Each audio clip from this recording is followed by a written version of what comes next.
మెలకువలో ఉన్నప్పుడు చిత్రపటంలో చూపించిన డి యొక్క ఉపరితల ప్రాపంచిక సమాచారాన్ని అంటే D1ని చదువుతూ విచక్షణ మరియు విశ్లేషణతో నిర్ణయాలు తీసుకుంటూ పనులు చేసేవాడు పనులలో సమర్థుడు అవుతాడు.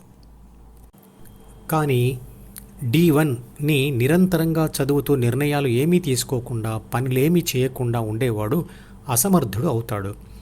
అది ఊరకే ఆలోచిస్తూ పగటి కలలం కనడం మాత్రం అవుతుంది.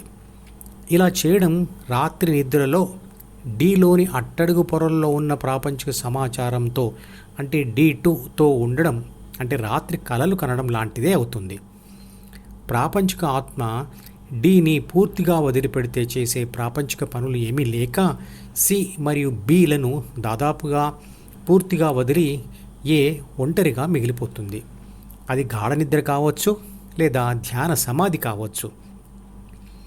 ఈ రెండిటిలో తేడా ఏమిటంటే ఏబీసీ ప్రకృతి సహజంగా అలసిపోయి రాత్రి డీని తన ప్రమేయం లేకుండా విడిచిపెట్టినప్పుడు అది గాఢ నిద్రలో పడిపోతుంది.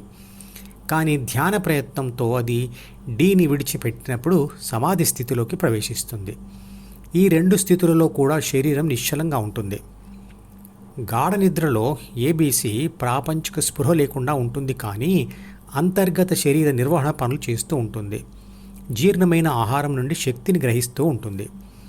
కానీ సమాధి స్థితిలో ఏబీసీ విశ్వశక్తి స్పృహలో ఉంటుంది. ప్రాపంచిక స్పృహ ఉన్నప్పటికీ రియాక్షన్ ఉండదు. అందువల్ల అది శక్తిని కోల్పోవడం అతి తక్కువగా ఉంటుంది. సముద్రంలో నీరు అలలుగా లేచి కాసేపు పనిచేసి శక్తిని కోల్పోయి మళ్ళీ సముద్రంలోనే కలిసిపోయినట్లు విశ్వశక్తి నుండి వచ్చి నిరంతరంగా 7 పనులు చేస్తూ విశ్వశక్తిలో నిరంతరంగా కలిసిపోతూ ఉండడమే నిరంతర మరణం. అంటే మరణం ఒక్కసారి సంభవించేది కాదు, అది నిరంతరంగా జరుగుతూనే ఉంటుంది. మీరు ఆత్మశక్తి రూపంలో శరీరంలో స్వేచ్ఛగా ఉన్నారు అని అనుకుంటున్నారు కదా, కానీ నిజానికి మీరు న్యూరాన్ కణాలలో ఉండే ఏటీపీ అంటే అడినోసైన్ ట్రైఫాస్ఫేట్ అనే మాలిక్యూల్ అంటే అణువులో రసాయన బంధంతో బందీగా ఉన్నారు. ఆ ఏటీపీ నీటితో కలిసినప్పుడు మాత్రమే ఆ రసాయన బంధం విచ్ఛిన్నమైపోతుంది. అప్పుడే ప్రాణశక్తి లేదా ఆత్మశక్తి రసాయన శక్తి రూపంలో విడుదలవుతుంది. అన్ని శరీర కణాలలోని రసాయన శక్తిని ప్రాణశక్తి అన్నప్పటికీ మెదడులోని న్యూరాన్లలో ఉన్న ప్రాణశక్తిని లేదా రసాయన శక్తిని మాత్రమే ఆత్మశక్తి అనడం ఎందుకంటే అది శరీర రక్షణ, పోషణ, పునరుత్పత్తుల కొరకు బాహ్య ప్రపంచంతో కలిసి 7 పనులు చేస్తుంది. మరియు ప్రపంచ అనుభవాలతో అహం అంటే నేను అనే భావాన్ని, ప్రపంచ సమాచారాన్ని మరియు కోరికలను ద్వితీయ మనసులో సృష్టిస్తుంది. అహంనే కాన్షియస్నెస్ అంటాము. అది ప్రపంచానికి ప్రతినిధి. అందుకే అది ఆత్మను ప్రపంచం వైపు నడిపిస్తుంది. ఏ అంటే ఆత్మశక్తి వరుసగా బిని, తర్వాత సిని, తర్వాత డిలోని అట్టడుగు పొరని అంటే D2ని, తర్వాత డిలోని ఉపరితల పొరని అంటే D1ని, తర్వాత ఈని, తర్వాత ఎఫ్లను పట్టుకోవడం అనేది గాఢ నిద్ర నుండి మెలకువకు రావడం.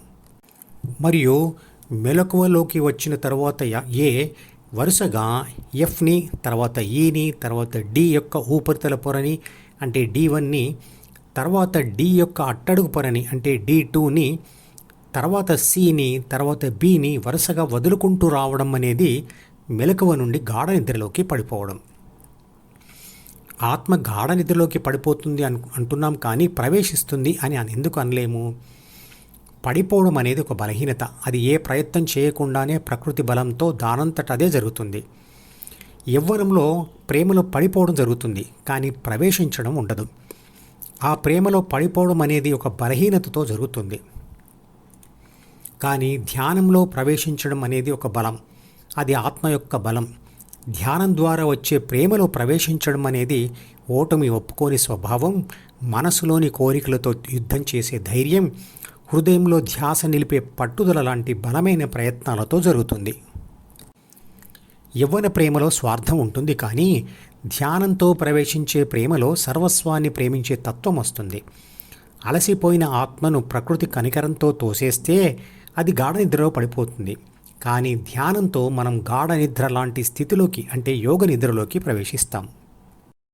ఈ మధుపదం యూట్యూబ్ ఛానల్ వీడియోని సబ్స్క్రైబ్ చేసి గంట గుర్తును నొక్కి ఆల్ని సెలెక్ట్ చేసి ప్రతిరోజు యూట్యూబ్ ఓపెన్ చేసి అడుగున ఉన్న సబ్స్క్రిప్షన్ బటన్ నొక్కితే అన్ని లేటెస్ట్ వీడియోలు చూడవచ్చు.